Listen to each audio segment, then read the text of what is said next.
ơi, bây giờ Vũ đọc bài thơ nàng tiên ốc cho ba mẹ nghe đi. Bài thơ nàng tiên ốc bắt đầu. Xưa có một bà già nghèo. Xưa có bà già nghèo sao?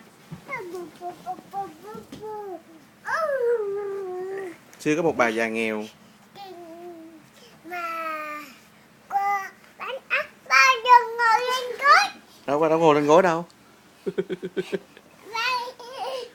Rồi đọc tiếp. Bà đâu có ngồi lên gối đâu. Xưa có bà già nghèo sao?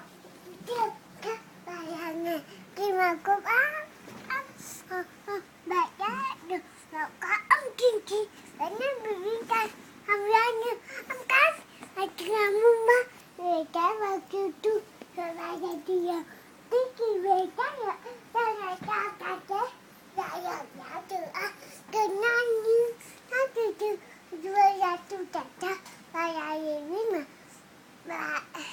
bà gì dài muốn sao để trứng nước. Rồi sao nữa? Bà già liền bí mật. Bà già gì biết mà giờ vợ bà rồi ông lấy người kia không mà con cơm ta Không cho chui vào nữa. cho chưa vào nữa. Hai mẹ con từ đó. Hai mẹ con từ đó. Rồi con từ đó làm sao?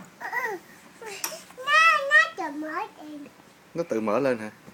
Nó tự mở lên. Còn mở ta tự mở rồi. Hai mẹ con từ đó rất là yêu thương nhau. Hết chưa?